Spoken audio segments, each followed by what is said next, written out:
Yes, good morning students. पिछली video में हमने हाफ चैप्टर रीड कर लिया था, तो बाकी का हाफ चैप्टर हम अभी रीड करेंगे। तो सभी अपनी बुक का पेज नंबर 19 ओपन कर लीजिए। Yes, germs produce substances called acids. जो जर्म्स हैं वो सब्सटेंसेस प्रोड्यूस करते हैं जिसे एसिड कहते हैं। विच हार्म द इनेमल, जो इनेमल को हार्म करता है। Small holes called cavities then form on the teeth, और टीथ में छोटे छोटे होल्स हो जाते हैं जिसे हम कैविटी कहते हैं।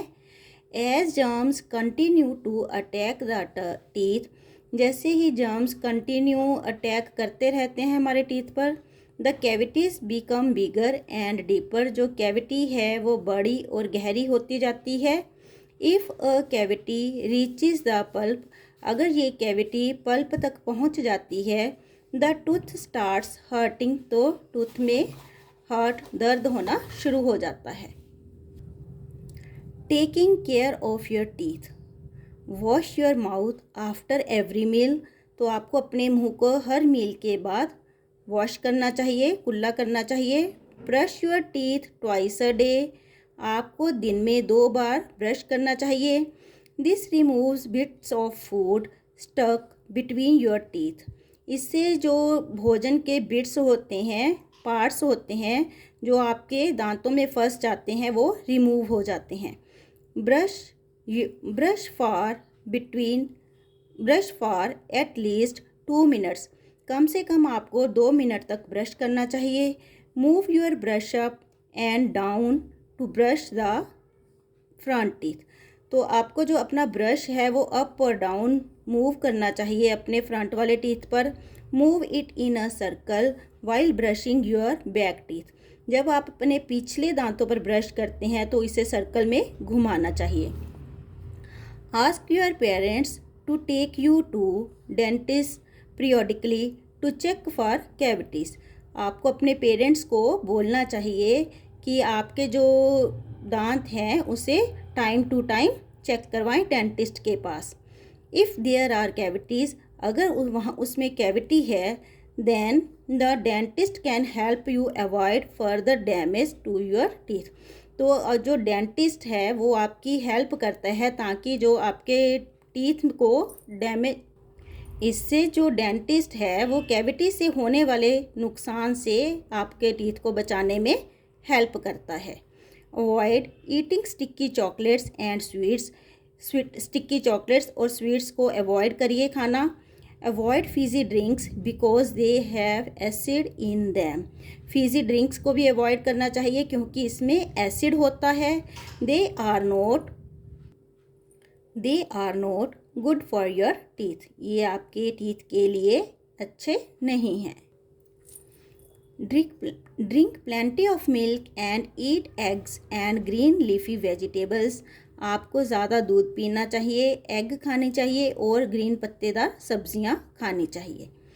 दे give you vitamin A and calcium, ये आपको विटामिन ए और कैल्शियम देता है। Both are good for your teeth, दोनों ही आपके टीथ के लिए अच्छे हैं।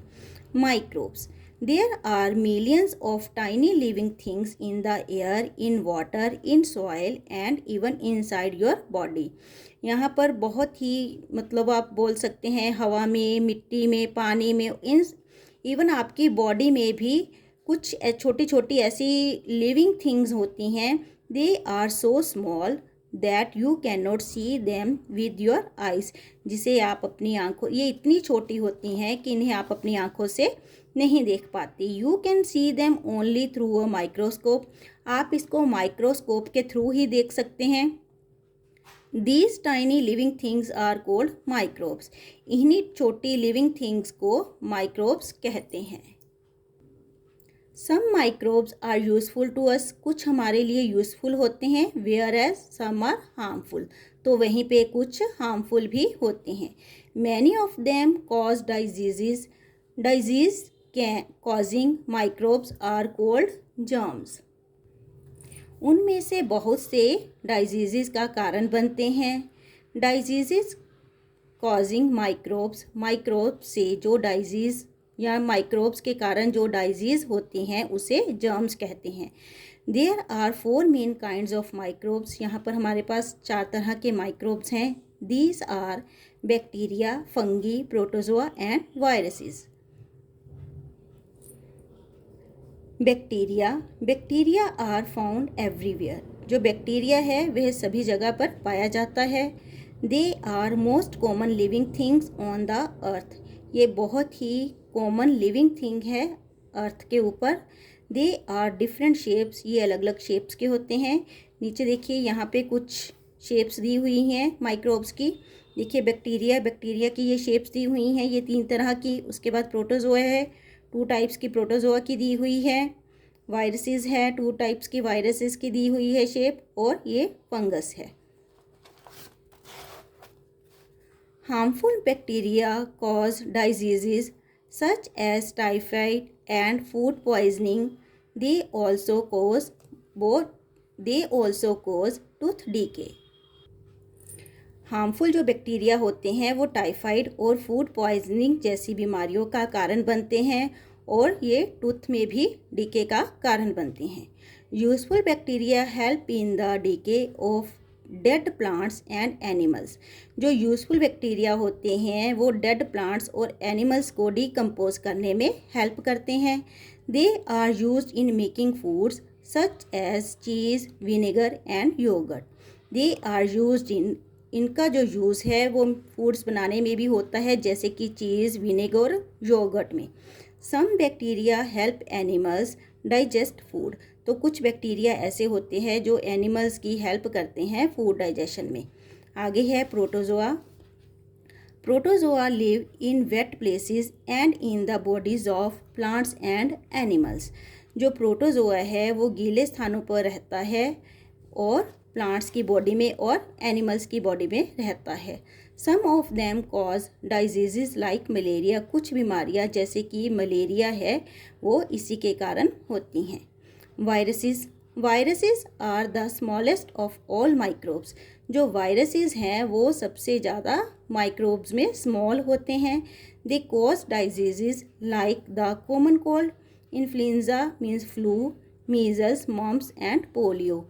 तो ये कारण बनते हैं जैसे कि कॉमन कोल्ड का, फ्लू का, मीजल और मम्प्स और पोलियो जैसी बीमारियों का।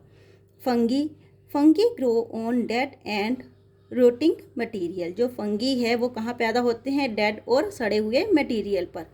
दे cause skin problems such as ringworm and dandruff. तो ये स्किन की बीमारियों का कारण बनते हैं जैसे कि रिंगवॉर्म और dandruff. Some fungi are useful. कुछ फंगी जो होते हैं वो यूजफुल भी होते हैं। Yeast is a fungus that is used in making bread. Yeast भी एक तरह का फंगस है जिसे कि ब्रेड बनाने में यूज़ किया जाता है। देखिए हमारा चैप्टर यहाँ पे फिनिश हो गया है। अभी मैं दोबारा से आपको एक बार डायग्राम समझाना चाहूँगी, स्ट्रक्चर ऑफ अ टूथ। तो ध्यान से देखिए, ये सबसे ऊपर वाला जो पार्ट है ये हमारे टूथ का क्राउन है जो हमें दिखाई देता है। ये सबसे ऊपर वाला पार्ट होता है टूथ का, इसको हम क्राउन बोलते हैं। उसके बाद देखिए रूट है। जैसे कि एक प्लांट को होल्ड करने के लिए रूट उसको होल्ड करके रखती है, वैसे ही हमारे टूथ को उसकी रूट ने होल्ड करके रखा हुआ है। उसके बाद देखिए इनेमल है। इनेमल ये है सबसे हार्डेस्ट सब्सटेंस होता है हमारे टूथ का, ये काफ़ी हार्ड होता है। उसके बाद इनेमल के जो नीचे होती है परत, उसको हम डेंटाइन कहते हैं। और डेंटाइन के अंदर क्या है? इसके नीचे पल्प है। उसके बाद देखिए हमारे गम्स हैं, मसूड़े हैं, ये एक बोन्स हैं टूथ की, और ये ब्लड वेसल्स हैं। तो आई होप आप सभी को ये चैप्टर समझ आ गया होगा।